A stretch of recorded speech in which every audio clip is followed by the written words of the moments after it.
My wife admitted to having a drunken one-night stand last week, and it has turned me into a robot Hello Reddit talkative here.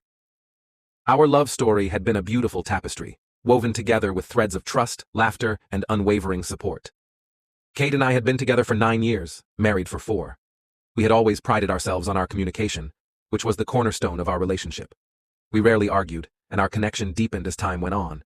Even our bedroom life had evolved into something more passionate and fulfilling. We had discussed the subject of cheating in the past, agreeing that it would be a deal-breaker for both of us. Last weekend, Kate went home to visit her family, something she did fairly often. We had a minor argument about keeping the house tidy before she left on Friday night, so our communication was limited on Saturday.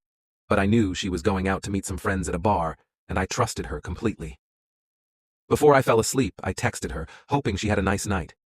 When I woke up on Sunday morning, I had a missed call from her at 4 a.m. I immediately called her back, but there was no answer. After a few hours, I tried again and again, but still no response. Finally, around noon, I received a message saying she was fine and would be driving back soon. When Kate arrived home late that afternoon, she looked terrible. Her eyes were swollen from crying, her face devoid of makeup, and she seemed like a ghost of herself. I knew something was terribly wrong. She wouldn't let me hug her and could barely speak. I made her some tea and gently encouraged her to tell me what was bothering her. After a few minutes, she broke down into uncontrollable sobs. Through her tears, she confessed that she had slept with someone the night before. In that moment, something inside me shattered. I felt a wave of numbness wash over me as I got up and drove off without a word. I went to a nearby park and walked around aimlessly for about an hour, my phone buzzing constantly with Kate's calls. I couldn't bring myself to answer. When I returned home, I packed 2 suitcases with her clothes and left them by the front door. Kate was lying on the living room floor, curled up in a ball, sobbing. I called her best friend, who lived nearby, and told her to come and pick Kate up. I told Kate I was leaving for an hour and that her friend would be there soon. She clung to my legs, begging me not to go, but I couldn't stay. When I returned, Kate was gone. On Monday, after I had calmed down, I answered one of her calls.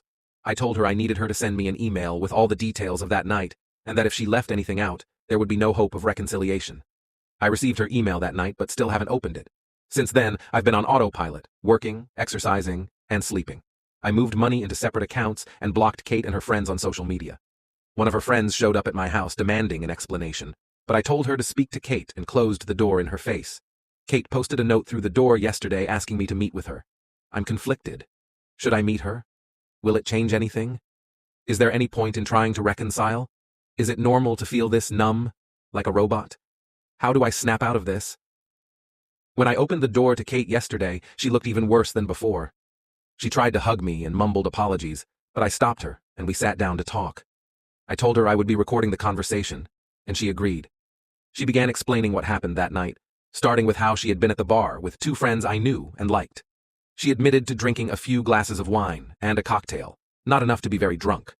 Sarah, one of her friends, had her younger brother Max, 27M, pick them up around midnight. It's a running joke in their group that Max has had a crush on Kate since high school. They went to get some food and Max dropped off her friends until it was just the 2 of them.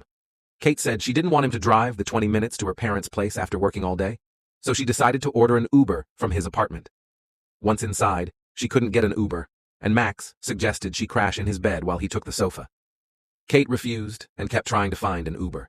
Sitting on Max's bed, he kissed her, and she kissed him back. They ended up doing it afterward. She broke down crying from guilt, and Max took her home. She cried for another hour before trying to call me. Kate's story was punctuated by bouts of hysterical crying. She insisted it was a huge mistake, that she got caught up in the moment, and that she only loves me. When she finished, I told her that her story didn't make sense, but it didn't matter because I was done. This caused another breakdown. I told her I was proceeding with divorce preparations, but that we would have a month of separation with no contact. During this time, we would remain faithful, get a full STD panel, and she would tell our mutual friends and family what happened. If she adhered to these conditions, I would be willing to meet again to see if there was any way forward other than divorce. Kate agreed to the conditions, though she made it clear she didn't expect me to stay faithful. I know many will criticize this decision, but I need to be sure that divorce is the right option after I have had time to process everything that has happened. I'm still 99% certain that's where we're heading, but I need to be 100% sure. I have had 0 contact from Kate, but heard that she was going to be moving into an Airbnb near our house. Apparently, she is not coping well and called in sick from work a few times over the last few weeks. She does have support from the friend she is currently living with, and I asked her parents to keep an eye on her. Her parents came up to see her this past weekend. I will be moving ahead with the divorce and might not even wait a month before telling Kate that this is my final decision. I will be moving ahead with the divorce and might not even wait a month before telling Kate that this is my final decision.